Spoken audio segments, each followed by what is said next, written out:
बोलिए सतगुरु महाराज की जय। सच्चे दरबार की जय। प्रिय भगवत प्रेमियों, सतगुरु का प्रेम इस संसार में बहुत ही पावन एवं पवित्र होता है और इसके आनंद की अनुभूति केवल एक गुरुमुख ही कर सकता है। संसार के विषय पदार्थों में लिप्त इंसान, संसार के भोग पदार्थों में लिप्त इंसान इसकी महिमा को जान नहीं सकता। और आज जिस भजन को हम आपके समक्ष लेकर उपस्थित हुए हैं, उस भजन का एक एक शब्द बहुत कीमती है। और इस भजन के द्वारा एक भक्त बताता है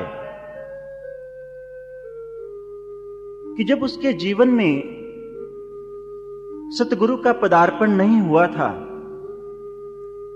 तब उसका जीवन क्या था। और जब उसके जीवन में पूर्ण संत महापुरुषों का सतगुरु का पदार्पण हुआ, जब उसका मिलन होता है, तब उसके जीवन में क्या परिवर्तन आया। और आज इस भजन को श्रवण करते वक्त इसके बीच में दिए गए विचारों के अनुसार हम अपने आप का विश्लेषण करेंगे कि क्या ऐसी सुंदर घटना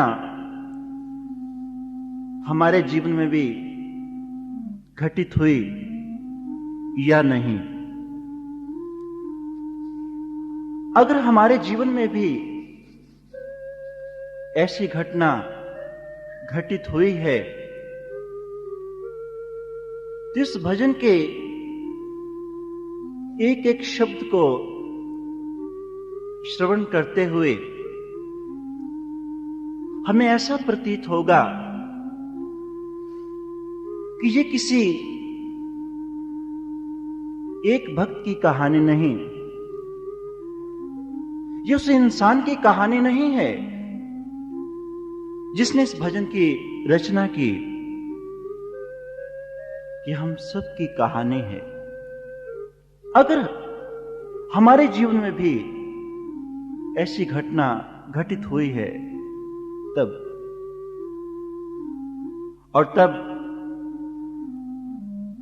इस भजन के एक एक शब्द के अनुसार हमें ऐसा प्रतीत होगा कि ये कोई और नहीं, हम ही अपने अंतर के भावों को गुरु महाराज जी के आगे प्रस्तुत कर रहे हैं। प्रेमा अश्रुओं में डूबे हुए, आंखों से अश्रुओं की अविरल धाराएं बह रही हैं और हम अपने सतगुरु के आगे, अपने प्रभु के आगे इन भावों को प्रस्तुत कर रहे हैं। और वह भाव क्या हैं, आइए श्रवण करते हैं।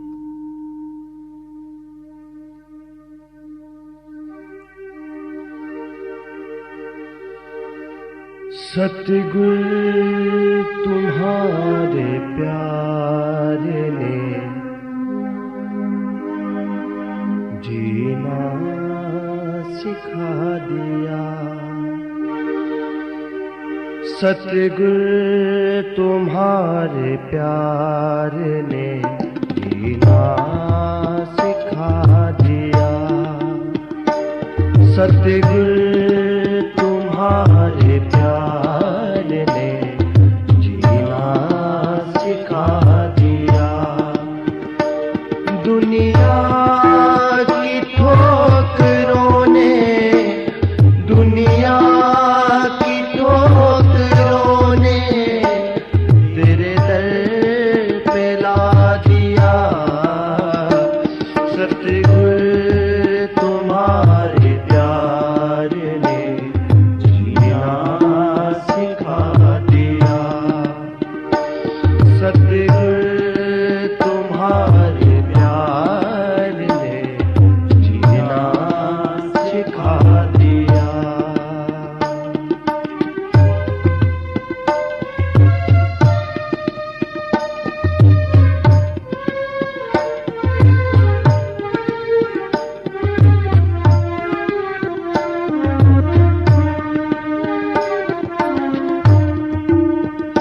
सुबह होती थी, शाम होती थी।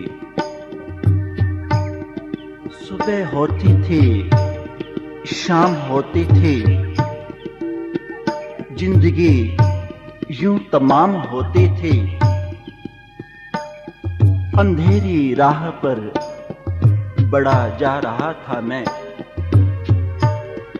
अंधेरी राह पर बड़ा जा रहा था मैं, पर आत्मा तो परेशान होती थी। सुबह होते ही सूर्य की पहली किरण जब आकाश में फूटती थी, चिड़िया चहचहाती थी। मंदिर में आरती की आवाज, गुरुद्वारे में गुरुवाणी का पाठ, भाव सुबह की यह गतिविधियां जब मेरी नींद को तोड़ती थी, तो उसके उपरांत मेरी नजरों के समक्ष मेरा परिवार, मेरे मित्र संबंधी,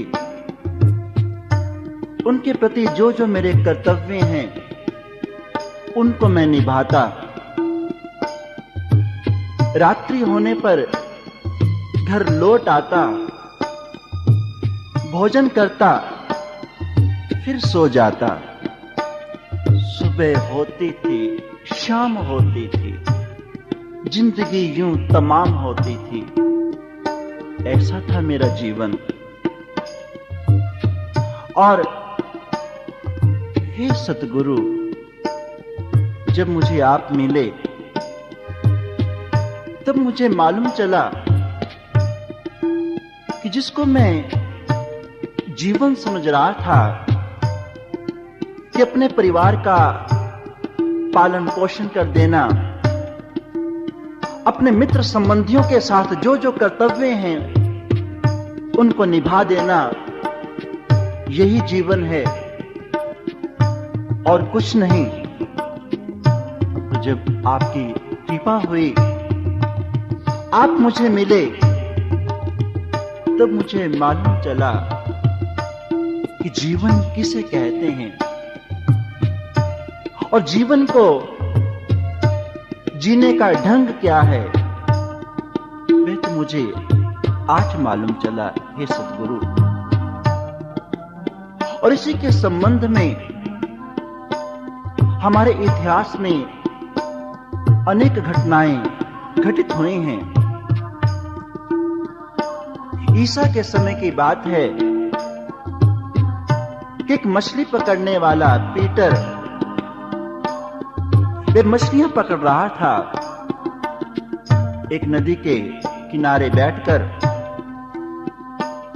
और उसी वक्त वहां पर ईसा पहुंचे। ईसा मसीह ने पीटर से पूछा, पीटर, तुम जानते हो जीवन क्या है? पीटर कहता है कि महाराज, मछलियां पकड़ता हूं, इनको बाजार में बेचता हूं, कुछ बच जाती हैं, मैं घर ले आता हूं, कुछ का धन प्राप्त होता है, उससे परिवार का पालन पोषण चल रहा है। यही तो जीवन है, और जीवन क्या? ईसा कहते हैं कि पीटर, तुम मेरे साथ चलो। तुम अज्ञानता के अंधेरे में हो, तुम्हें मालूम नहीं कि सच्चाई क्या है। पीटर ईसा के साथ चल पड़ते हैं,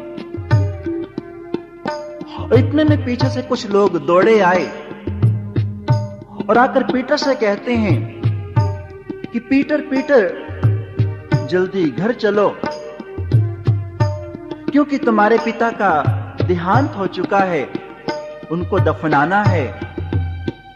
पीटर के कदम एकदम रुक जाते हैं, और यूं ही वापस चलने लगा तो ईसा पीटर का हाथ पकड़ लेते हैं। ईसा मसीह पीटर से कहते हैं कि पीटर कहां जा रहे हो? पीटर कहते हैं कि मेरे पिता का देहांत हो चुका है, उन्हें दफनाना है, मुझे तो जाना ही होगा। ईसा कहते हैं कि पीटर रुक जाओ। कहते हैं कि ये मुर्दे उन लोगों की ओर इशारा कर जो पीटर को उनके पिता के देहांत का समाचार देने आए थे। ईसा कहते हैं कि ये मुर्दे उन मुर्दों को दफना देंगे। ये मुर्दे उस मुर्दे को दफना देंगे। तुम मेरे साथ चलो, मैं तुम्हें जीवन की पहचान कराता हूं। और इसी के संबंध में एक और घटना इतिहास में घटित हुई। एक मुसाफिर चला जा रहा था एक सफर पर। एक जगह अंधेरा हुआ। उसने सोचा कि मैं अगर यहां पर कहीं आसपास बस्ती है तो वहां ठहर जाऊं। और देखता है कि एक वृक्ष के नीचे एक महात्मा ध्यान में बैठे हैं। उनके पास पहुंचा और पास पहुंचकर कहते हैं कि महात्मा जी, कि यहां पर कोई बस्ती है? महात्मा ने कहा कि किस बस्ती की बात करते हो तुम? उस मुसाफिर ने कहा कि बस्ती? कैसे महात्मा हो, बस्ती के बारे में नहीं जानते? वही बस्ती जहां पर लोग जाकर बसते हैं, उसको बस्ती कहते हैं। इसलिए अगर आसपास ऐसी कोई बस्ती है तो मुझे कृपया आप बताएं। महात्मा एक और इशारा कर देते हैं, किस ओर चले जाइए, आप बस्ती पहुंच जाएंगे। वह मुसाफिर चल पड़ा। वो जो ही आगे पहुंचता है तो क्या देखता है कि जिसको महात्मा बस्ती कह रहे हैं वह तो एक शमशान घाट है। एक शमशान बहुत क्रोधित हुआ और उसी आवेश में पहुंचा वह महात्मा जी के पास और बहुत ही रोष भरे स्वरों में कहता है कि महात्मा जी, ये आप मुझसे क्या मजाक कर रहे हैं? आपने मुझे शमशान का रास्ता बताया, मैंने आपसे बस्ती के बारे में पूछा था। तब महात्मा कहते कि तुमने मुझे कहा था कि जहां लोग जाकर बसते हैं उसको बस्ती कहते हैं, उसका रास्ता बताओ। तो प्यारे, मैंने तुझे रास्ता ठीक ही बताया। ये वही बस्ती है जहां पर लोग बसते हैं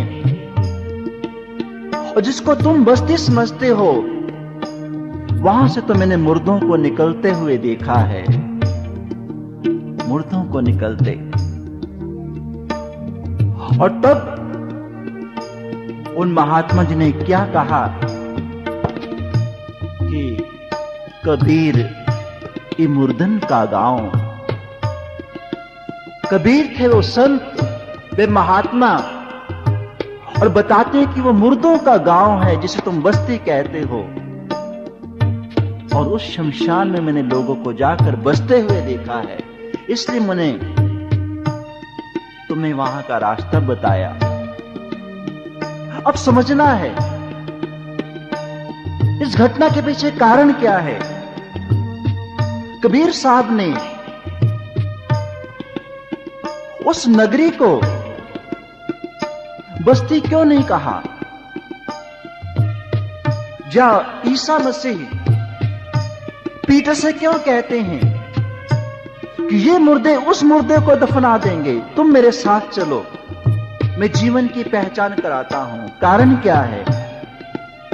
क्या हमारा जीवन जीवन कहलाने के लायक नहीं? सच्चाई क्या है, इसे जानना होगा।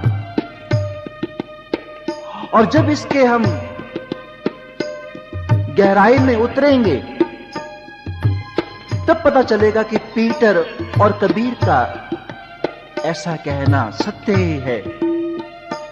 क्योंकि रामचरितमानस में गोस्वामी तुलसीदास जी भी कहते हैं कि जिन हरि भक्ति हृदय नहीं आनी, जीवित शिव समान ते ही प्राणी। कि जिसने अपने अंतर में ईश्वर को धारण नहीं किया। हाँ, मैं परमात्मा को मानता हूं, मैं सभी देवी देवताओं को मानता हूं, मानना ही मानना, देखा नहीं है, जाना नहीं है, बिना जाने जो मानने का दावा करता है। जिन हरि भक्ति हृदय नहीं आनी, जीवित शव समान थे प्राणी। जिसने अपने अंदर में प्रभु को देख नहीं लिया, वह इंसान एक शव के समान है, एक लाश के समान है। इसलिए श्री गुरु ग्रंथ साहिब गुरबाणी में भी इसी संबंध में कहा गया कि अति सुंदर कुलीन चतुर्मुख ज्ञानी तनवंत, मृतक कहिए नानका जे प्रीत नहीं भगवंत।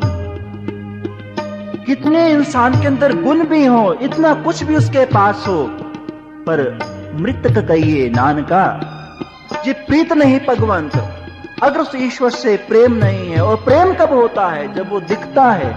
बिना देखे प्रेम कैसे होगा? ईश्वर को जाने बिना प्रेम नहीं होता है। जाने बिना होए प्रतीति, और बिन प्रतीति ना होए प्रीति। बिना देखे ईश्वर के प्रति विश्वास नहीं होता, और बिना विश्वास के प्रेम नहीं होता। इसलिए जब तक हमने ईश्वर को देखा नहीं, हमारा जीवन जीवन नहीं है। हम एक मुर्दे के समान हैं, हम एक लाश के समान हैं। इसलिए ईश्वर को जानना होगा, तब पता लगता है कि जीवन क्या है। तब जीवन जीने का ढंग पता लगता है। और भक्त कहता है, हे सतगुरु, ऐसा कब हुआ जब मुझे दुनिया ने ठुकरा दिया? और आज अगर ये दुनिया मुझको ना ठुकराती, मैं सोचता हूं कभी कभी, ऐसा विचार मेरे मन में आता है कि अगर मेरी जिंदगी में ऐसे हालात ना हो जाते, मैं सुंदर से बदसूरत ना हो जाता, या मैं धनवान से निर्धन ना हो जाता, या मैं बलवान से निर्बल ना हो जाता, तो ये दुनिया मुझको कभी छोड़ती नहीं। पर मैं बदसूरत हो गया, मैं कंगाल हो गया, मैं निर्बल हो गया, और दुनिया ने मुझे ठुकरा दिया। दुनिया ने ठुकराया, और तब मैंने आपको पाया, आपकी ही कृपा से। मेरा कोई प्रयास नहीं है, यह आपकी ही कृपा हुई कि दुनिया की ठोकरों ने मुझे तेरे दर पे पहुंचा दिया। इसीलिए किसी ने बहुत सुंदर लिखा कि तलाशे यार में जो ठोकरे खाया नहीं करते, कि तलाशे यार में जो ठोकरे खाया नहीं करते, कभी वो मंजिले मकसूद पाया नहीं करते। और आइए श्रवण करते हैं कि आगे भक्त क्या कह रहा है। भूला हुआ था मैं यहाँ, भटका हुआ था मैं,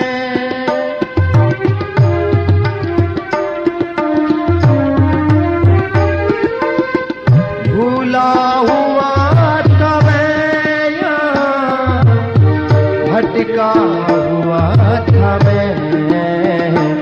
किस्मत ने मेरी आपको रहबर बना दिया, किस्मत ने मेरी आपको रहबर बना दिया। दुनिया की ठोकरों ने, दुनिया की ठोकरों ने तेरे दर पे ला दिया। सतगुर तुम्हारे प्यार ने जीना सिखा दिया, सतगुर तुम्हारे प्यार ने जीना सिखा दिया। भूला हुआ था मैं यहाँ, भटका हुआ था मैं। हे ईश्वर, हे सतगुरु, मैं तो भटक रहा था इस संसार में। जिसको अपना समझ रहा था वह तो अपना था ही नहीं, जिसको अपना कहता था वो नहीं है अपना, जो अपना है वो नजर नहीं आता। जेरे साया है उसी शख्स का प्यारे, जिसका साया नजर नहीं आता। चलता जा रहा था, कुछ ना मालूम था कहां जाना है, कौन सी मंजिल है मेरी। मेरे ये कदम ना जाने मुझे कहां ले जाएंगे, कुछ भी मुझे मालूम ना था। मैंने समझा था कि शराब, ये मदिरा पान करना, ये मीट मांस खाना, ये भोग विलास, ये सभी तो पाना है, यही तो करना है। जीवन मिला ही है इन सब को करने के लिए, इन सब को अपनाने के लिए। पर आज मालूम हुआ कि जिन वस्तुओं को मैं अपने जीवन का लक्ष्य समझ रहा था, वे जीवन का लक्ष्य नहीं। जीवन का लक्ष्य तो प्रभु की प्राप्ति है, प्रभु को अपने अंतर में देख लेना है। पर ऐसा कब हुआ जब मेरी किस्मत का तारा चमका। भूला हुआ था मैं यहाँ, भटका हुआ था मैं। किस्मत ने मेरी आपको रहबर बना दिया। जब मेरी किस्मत का तारा चमका और आप मुझे रहबर के रूप में मिले, एक मार्गदर्शक के रूप में, एक ऐसे मल्लाह के रूप में जिन्होंने मुझे बताया कि जीवन जीने का मार्ग क्या है। हमारे उपनिषदों में, हमारे वेदों में दो मार्ग बताए गए हैं, श्रेष्ठ प्रेष्ठ मनुष्य मेत्थतो विवनक्ति धीरः। कि दो मार्ग होते हैं, एक श्रेय मार्ग है और एक प्रेय मार्ग है।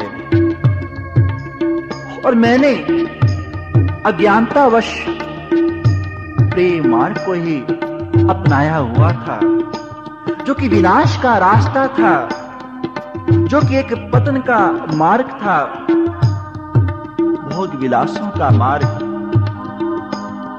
आवागमन में बार बार आने का मार्ग, 84 लाख योनियों में भटकने का मार्ग, मैं उसी को अपनाए हुआ था।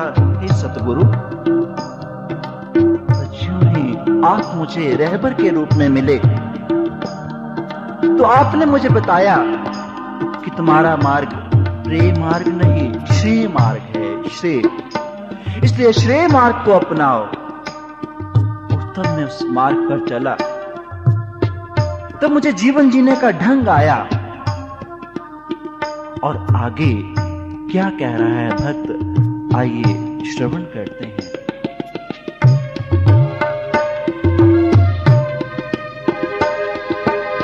जिसने किसी को आज तक सजदा नहीं किया,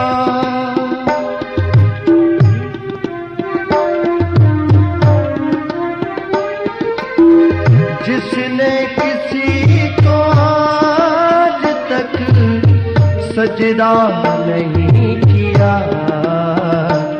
वो शीश लाके आपके चरणों में रख दिया, वो शीश लाके आपके चरणों में रख दिया। दुनिया की ठोकरों ने, दुनिया की ठोकरों ने तेरे दर पे ला दिया। सतगुर तुम्हारे प्यार ने जीना सिखा दिया, सतगुर तुम्हारे प्यार ने जीना सिखा दिया। जिसने किसी को आज तक सजदा नहीं किया, वो शीश आपके चरणों में लाकर के रख दिया। हे ईश्वर, ये सिर किसी के आगे झुका नहीं था, ये सिर किसी को सजदा नहीं करता था, और सजदा करता भी कैसे, किसी के आगे झुकता भी कैसे। क्योंकि यहां भी देखा, अधर्म ही अधर्म, रूढ़िवादिता, आडंबर, दुनिया में जहां जहां में मैं भटका, हर तरफ मुझे पाखंड ही पाखंड नजर आया। बहुत से संत महापुरुषों के पास में गया, कोई कुछ कहता, कोई कुछ कहता, पर मेरे जीवन को संतुष्टि नहीं मिली। ऐसे अधर्मी लोग मुझे मिले, जिन्होंने मेरा धन देखा, मेरी जायदाद देखी, लेकिन मेरी आत्मा की आवाज को वो समझ नहीं पाए। इसलिए किसने बहुत सुंदर कहा है इसी संबंध में कि धर्म दे ठेकेदारां नूं पुछो ता उत्तर कोई नहीं, पैसे दे पुत्र सारे ने, बंदे दा पुत्र कोई नहीं। कि ये धर्म के जो ठेकेदार बने हुए हैं, इन्होंने मुझे अपने उसी आडंबर में शामिल करना चाहा। जिस प्रकार वो दुनिया को लूटते हैं, उनके खून को चूसते हैं, इनने चाहा कि मैं वैसे ही करूं और झुकूं उनके आगे, कैसे झुक जाता। ऐसे पाखंड के आगे, ऐसी अधार्मिकता के आगे, रूढ़िवादिता के आगे ये सर नहीं झुक सकता और इसीलिए झुका भी नहीं। पर ज्यों ही मैं तेरे दर पर पहुंचा तो मैंने जब तेरी कृपा के द्वारा उस ब्रह्म ज्ञान की प्राप्ति की, मेरे अंतर में ही वह प्रकाश प्रकट हुआ, हजारों सूर्य चंद्रमा का प्रकाश। मेरे अंतःकरण में जहां अंधेरा ही अंधेरा छाया हुआ था, वहां उस अत्यंत उजाले को जब मैंने देखा,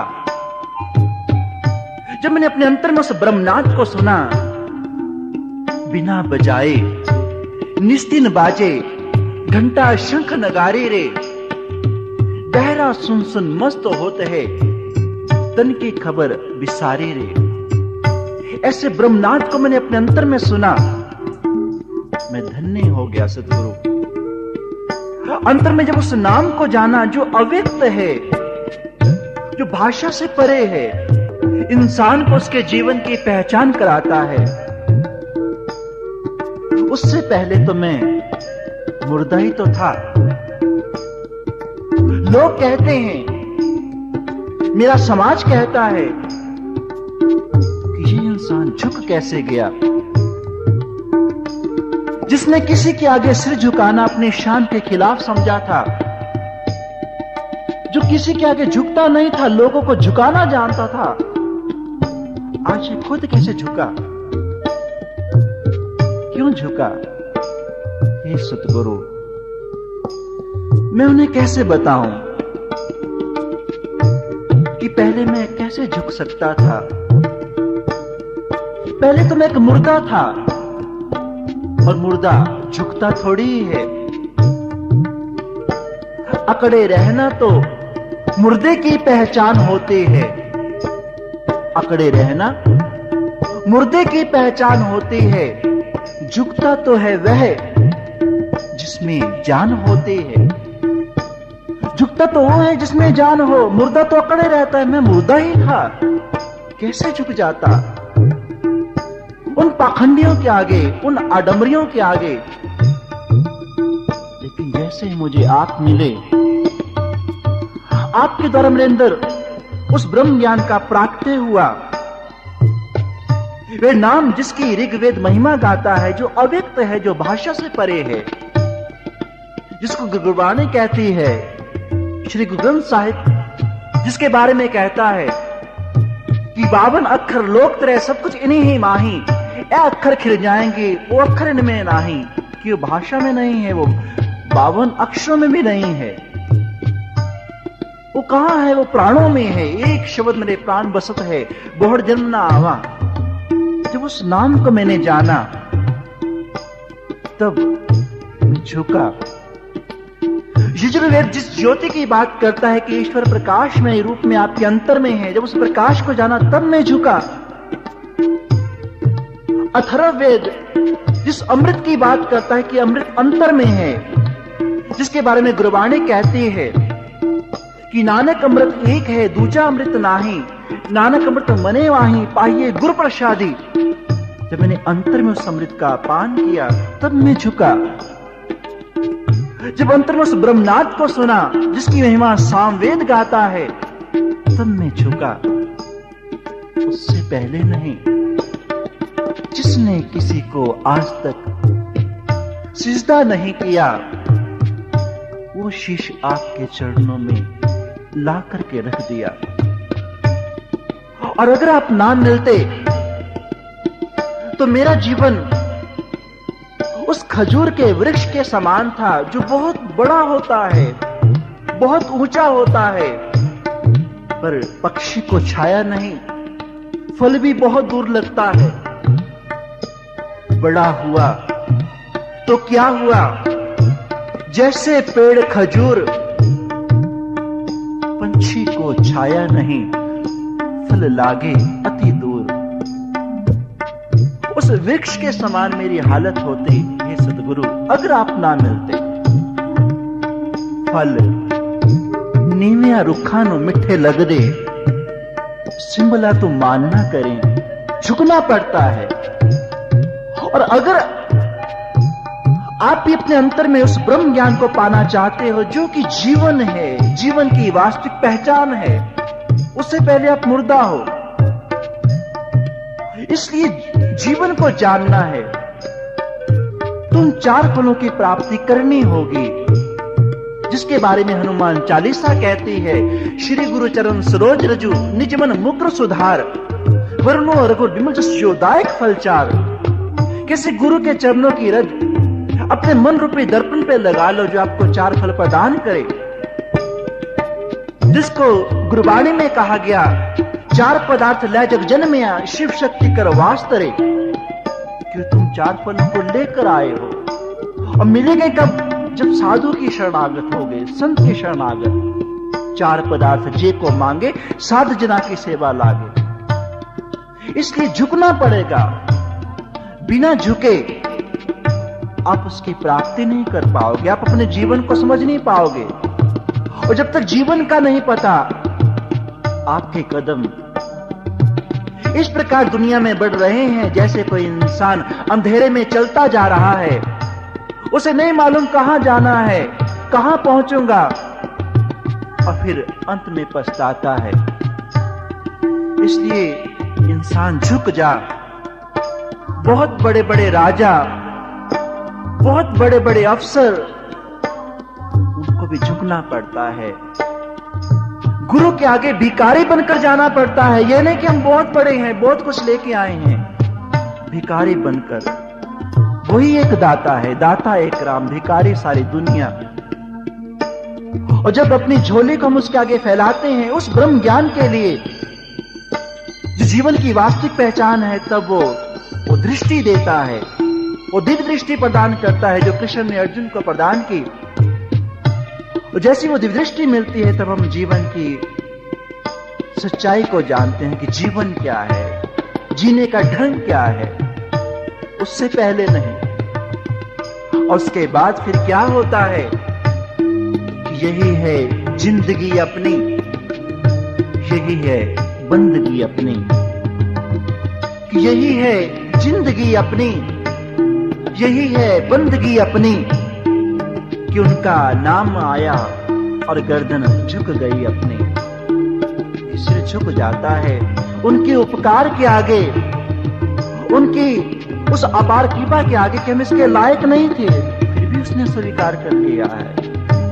धन्य है सद्गुरु, धन्य है। और आइए श्रवण करें कि आगे भक्त क्या कह रहा है। रहती नजर में हर घड़ी तस्वीर आपकी,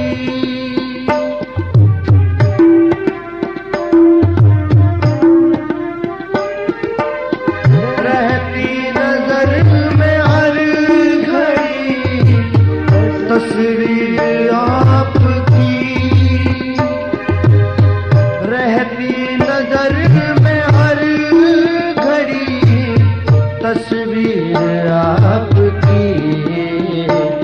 मस्ती का जाम आपने ऐसा पिला दिया, मस्ती का जाम आपने ऐसा पिला दिया। दुनिया की ठोकरों ने, दुनिया की ठोकरों ने तेरे दर पे ला दिया। सद्गुरु तुम्हारे प्यार ने जीना सिखा दिया, सद्गुरु तुम्हारे प्यार ने जीना सिखा दिया। रहती नजर में हर घड़ी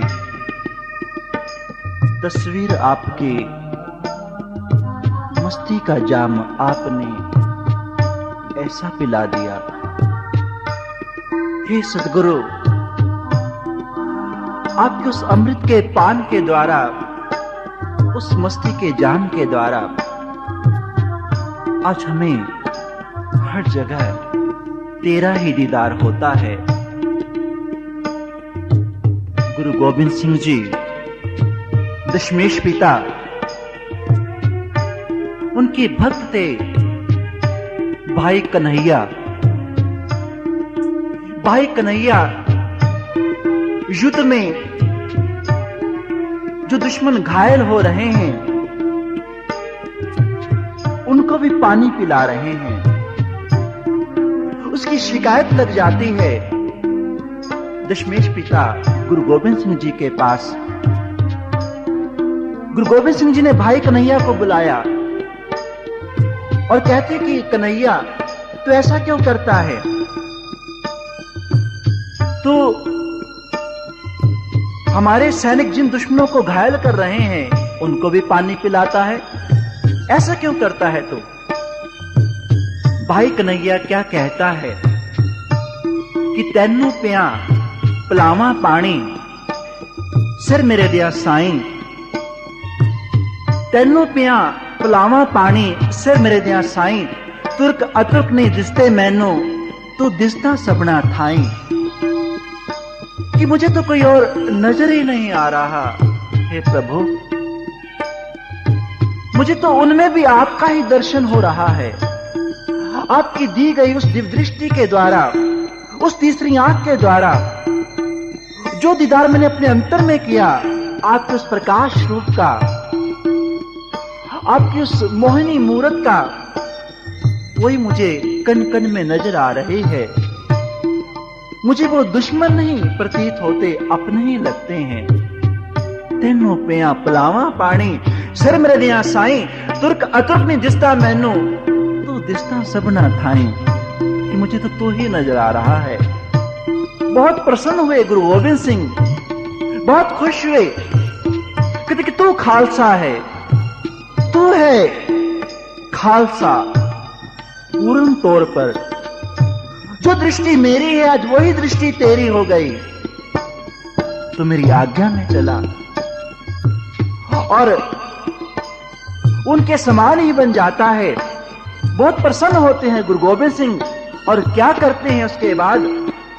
हस्से ते गल लाया प्यारा डब्बी कड़ फड़ाई, पानी दे नाल मल्लम भी रखी लोड़ पवेता लाई। कहते पानी तो पिला ही रहा है, बल्लम पट्टी भी कर देना। इतने प्रसन्न हुए वो भाव। जब एक भक्त गुरु की आज्ञा में चलता है तो उसकी ऐसी स्थिति हो जाती है कि कन कन में फिर वही नजर आता है। जैसे भाई कन्हैया दुश्मनों में भी उसको देख रहे हैं और पानी पिला रहे हैं। चैतन्य महाप्रभु, ऐसी एक नहीं अनेक घटनाएं हैं। चैतन्य महाप्रभु जब वो काले बादलों को देखते तो हा कृष्ण कहते दौड़ पड़ते, जैसे कि उन बादलों को पकड़ ही लेंगे। उन काले बादलों की घटाओं को देखकर उन्हें अपने कृष्ण की याद आ जाया करती थी। यानी ये भक्त की, संत महापुरुषों की ऐसी दृष्टि होती है कि उस संसार के सौंदर्य में भी, इस संसार में भी उस परमात्मा को देखते हैं, उस ईश्वर को देखते हैं, उन्हें और कोई नजर नहीं आता। स्वामी राम तीरथ कहते कि एक बार वह लाहौर की गलियों में उस सत्य के प्रचार के लिए भ्रमण कर रहे थे, घूम रहे थे। तो एक जगह बहुत भीड़ एकत्रित थी। सभी लोग उस भीड़ की ओर बढ़ते जा रहे थे। ना जाने वहां क्या होने वाला है। स्वामी राम तीरथ भगवान लिबास उन्होंने धारण किया हुआ, उनकी भी इच्छा हुई कि देखें कि वहां क्या हो रहा है। उन्होंने अपने कदमों को उस भीड़ की ओर बढ़ाया और ज्यों ही भीड़ को भेदते हुए वे आगे पहुंचे तो क्या देखते हैं कि वहां पर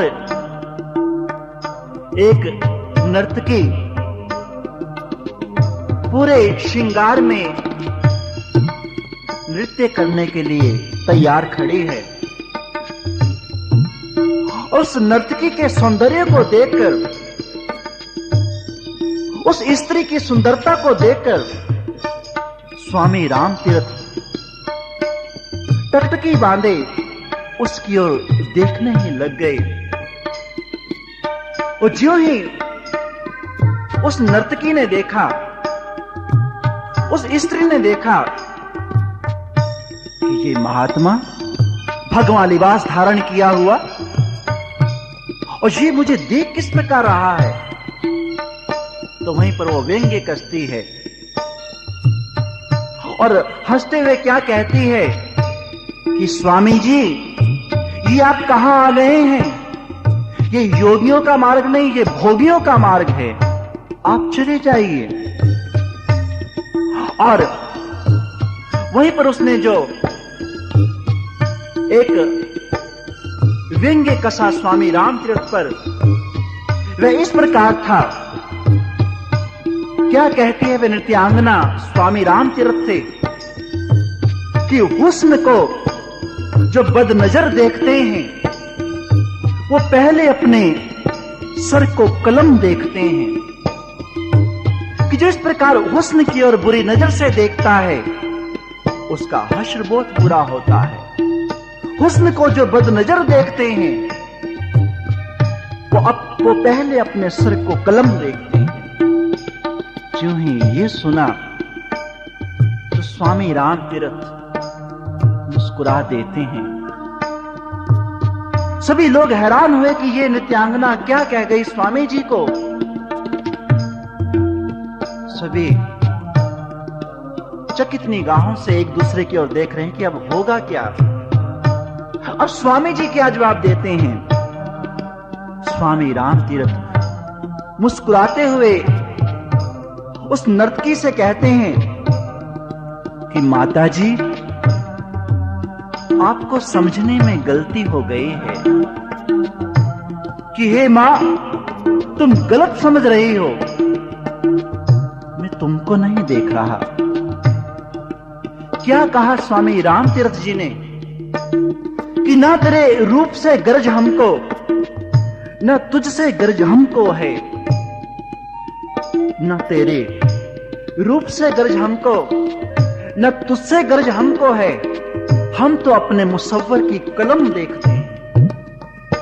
मैं तो ये देखता हूं कि मेरे ईश्वर ने ये कितनी सुंदर प्रतिमा बनाई है। जिसने इतना सुंदर तुम्हें बना दिया तो मेरा वो ईश्वर कितना सुंदर होगा, मेरा वो प्रभु कितना सुंदर होगा। न तेरे रूप से गरज हमको, न तुझसे गरज हमको है, हम तो अपने मुसव्वर की कलम देखते हैं। मैं उसको देख रहा हूं, उसकी रचना को देख रहा हूं। भाव ये दृष्टि हो जाती है संत महापुरुषों की, भक्तों की, फिर अपने वे प्रभु ही दिखाई देते हैं। संसार के सौंदर्य में भी वो उलझते नहीं हैं, उसमें भी वो प्रभु को ढूंढ लेते हैं, प्रभु को पा जाते हैं। और ऐसा कब होता है जब वो मस्ती का जाम मिलता है, वे अमृत का प्याला हमारे अंतर में फूटता है, प्रकट होता है। रहती नजर में हर घड़ी तस्वीर आपकी, मस्ती का जाम आपने ऐसा पिला दिया। और फिर मस्त हो जाता है जब वो प्रभु के दर्शन करता है। कन कन में मस्त रहो, मस्ती में मस्त रहता है वो। और तब उसकी एक ही आरजू होती है, एक ही तमन्ना होती है। वो क्या कि ना जर हुकूमत की तमन्ना है, ना आरजुए नजातो जन्नत। ना जर हुकूमत की तमन्ना है, ना आरजुए नजातो जन्नत। जो गमजद हैं वो मुस्कुराएं, बस एक यही इल्तिजा है मालिक जिस प्रकार हम भटक रहे थे, हम गम की दुनिया में खोए हुए थे, ऐसे ही है सतगुरु, इस संसार में बहुत से लोग भटक रहे हैं। हे सर्वश्री आशुतोष जी महाराज, आपके तो नाम का ही अर्थ है आशुतोष, अति शीघ्र प्रसन्न हो जाने वाला। तो बहुत जल्दी प्रसन्न हो जाता है। तो जैसे हम पापियों पर, हम नीच लोगों पर तो इतना प्रसन्न हो गया, तो और दुनिया को भी अपना ले, उनका भी कल्याण कर। ऐ मेरे परवरदिगार, ऐ मेरे परमात्मा, सबका कर कल्याण, तो सबका कल्याण कर। हे परमात्मा, ये मेरे तेरी आगे प्रार्थना है। अन्य उस भक्त की और कोई प्रार्थना नहीं रहती। इसलिए हमें तलाश करनी है ऐसे संत महापुरुषों की जो हमें वो ज्ञान प्रदान करें और अपने अंतर में उन चार फलों को प्रकट कर दें जो हमारे अति समीप हैं, बहुत नजदीक हैं। एक अज्ञानता की पट्टी जो हमारे आंखों पर बंधी हुई है, एक अज्ञानता का अंधेरा जो हमारे मन पर छाया हुआ है, उस अंधेरे को हटा दें ताकि हमें पता लगे जीवन क्या है। जीवन है प्रभु को जानने का नाम, और तब उसे जीने का ढंग मालूम होता है। तब गुरु बताते हैं, वो रहबर बताता है अपने शिष्य को, अपने सेवक को, अपने भक्तों को कि क्या देखना है और क्या नहीं देखना, किस ओर जाना है और किस ओर नहीं जाना। यानी आपके जीवन का एक एक पल किस प्रकार आपके जीवन में उसका लाभ हो, आप उस लक्ष्य को पूर्ण कर जाएं, इस 84 से छूट जाएं, वो मार्गदर्शक बनता है। फिर पता लगता है कि जीने का ढंग क्या था और हम किस प्रकार जी रहे थे।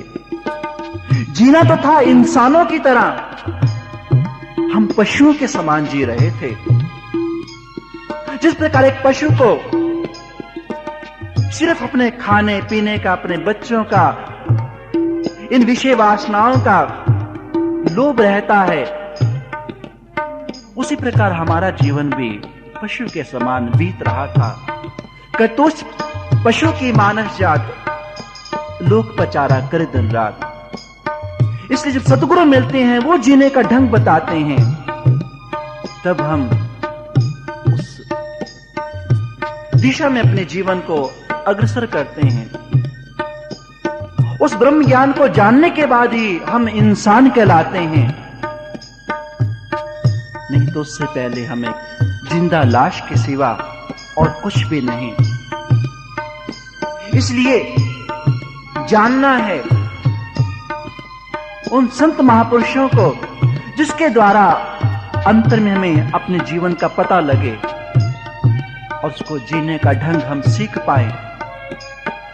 और अंत में मैं इतनी ही प्रार्थना करता हूं कि प्रभु, तू अपने चेहरे को जरा मेरी नजर से देख, कि तू अपने चेहरे को जरा मेरी नजर से देख। सच जहां में कोई तेरे सिवा नहीं, कि तेरे अलावा मुझे कोई और नजर नहीं आता है, पर फिर भी आपकी तारीफ करूं, मेरे पास वो शब्द नहीं है और मेरी वो औकात भी नहीं है। वो औकात नहीं है मेरी प्रभु। आपकी तारीफ करूं, इतनी मेरी औकात कहां। आपकी तारीफ करूं, इतनी मेरी औकात कहां। चांद तो चमकेगा ही, पर उसकी चांदनी में भी आप जैसी बात कहां।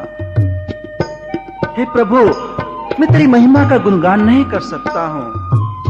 अनंत है तेरी महिमा, शब्द नहीं है मेरे पास। फिर भी दुनिया वालों, जो बताया है ये जीवन का अनुभव है, और अगर तुम भी अपने जीवन के उस शाश्वत अनुभव को, उस परम आनंद को जानना चाहते हो, तो सद्गुरु की प्राप्ति करो। यही हमारी आपसे एक निवेदन है, प्रार्थना है। तो आइए अंत में भक्त की इस रचना को अपने अंतःकरण से सतगुरु के चरणों में अपनी भावनाओं को अर्पित करते हुए अपनी उस कहानी को याद करें। पहले क्या थे और आज हम क्या हो गए। आइए श्रवण करें। सतगुरु तुम्हारे प्यार ने जीना सिखा दिया। सतगुरु तुम्हारे प्यार ने जीना सिखा दिया। दुनिया की ठोकरों ने, दुनिया की ठोकरों ने तेरे दर पे ला दिया। सतगुरु तुम्हारे प्यार ने जीना सिखा दिया।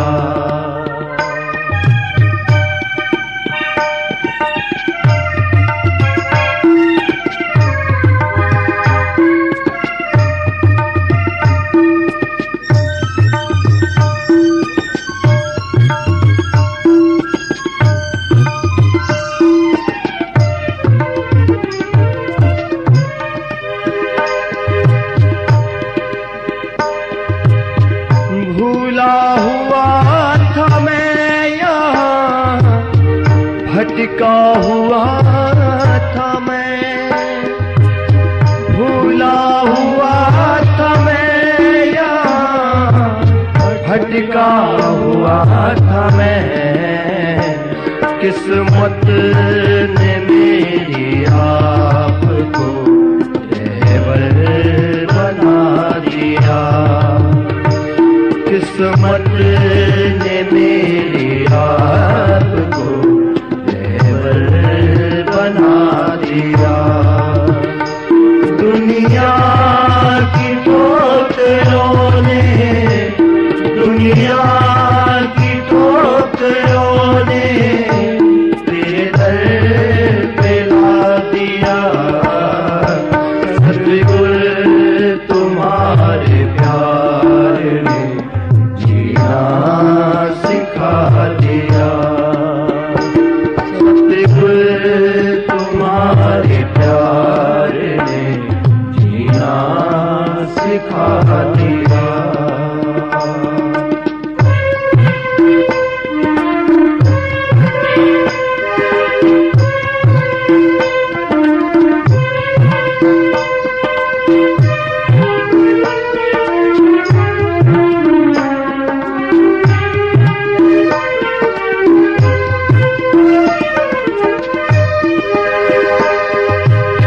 जिसने किसी को आज तक सजदा नहीं किया,